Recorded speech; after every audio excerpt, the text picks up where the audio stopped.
And here's Williams' Z650 Cafe Racer project. As you can see, the back end's been chopped off and it's had a loop, and it's had a new loop put in the back there. It's been slugged. It's not been linished yet, so these welds are still quite rough. So they'll be cleaned up, and also there'll be a little bit of boxing put here to smooth out this line and give it a bit more support. Not that it really needs it. And next week, this frame is going off to Leeds to have a chap make a one-off seat unit for it in aluminium and a one-off aluminium tank. I believe it's going to be a mag style tank, but I'm not sure yet. When that's done, it'll come back here for some more work on the frame and to finish off some small details. So I look forward to seeing that when it comes back with its new seat and tank in place. So here we have a very thick bit of billet, which I think used to belong to me. Yes. And if I was a betting man, I would say that this is going to become a pair of yokes. Yes or no? No. Oh. No. Go on then. Well, Williams Z650, we are going to make one to replace that standard yoke that's been modified. Yeah, we saw it before, didn't we? That was from a ZX6R? I think it's a ZX6R. Yeah.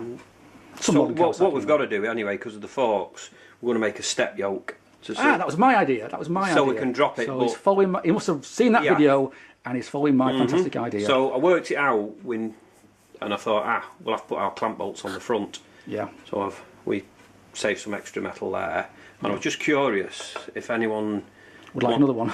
if to make one a standard width, maybe for some upside downy folks. Yeah. There's enough to make a relatively standard,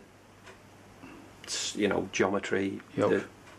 Yoke. And the reason why he's going for a step yoke is because his front forks are from a modern bike, a modern ZXR6 road bike, and they tend to be quite a lot shorter than the old forks on the original bike. They're not that much. I think I think there's an inch or something. But what makes the difference is the 19-inch wheel. Yeah, with a tall tyre. With a tall tyre. Compared to a 17 with a 17 with a low profile. I think that's where you drops lose the front end a lot. You lose a lot of your height. Yeah, a lot of folks don't really appreciate that. But, no. Makes a big difference. So it's going for that now. So we're going to try and get as much as we can on the yoke. Yeah.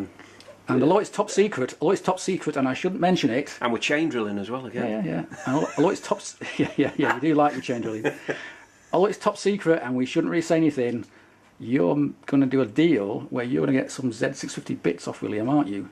For doing some more work. And before you say anything, those 650 bits are going to maybe go on a top secret project that you've been playing around with for years and years. I've had all the bits, picking bits up. Yeah, and that top secret, secret project, which is now going to be that's now going to be famous, is going to be a Z650 base framed, Z650 frame based Kawasaki. But the engine ain't going to be a 650, is it? It'll be a GPZ11 standard crankcases, and I've got somewhere that we will dig out a block that I'm going to put a 1300 kit in. So you'll have a 650. So it'll be a Z13. It'll be a. And the running gear, what would that be like? The running gear, I've got Kawasaki. I think they're ZX9 forks. All right, so they're sort of late 90s. Yeah. Plus, I'm trying to keep it looking so standardish. Standardish, and the wheels will be ZZR 1100. Right. From a distance, they'll look a bit like Dymags. A bit like a Dymag once painted gold. Yeah. With polished rims. If you're about a mile away and you're squinting and you're half blind anyway. No, it's been built. Right. Okay. With what's available. But you can't do that yet until you finished the spares bike, William's bike, my bike, your bike, and about 4 other different projects. Trent and Uncle Tom Cobblers and all. Yeah.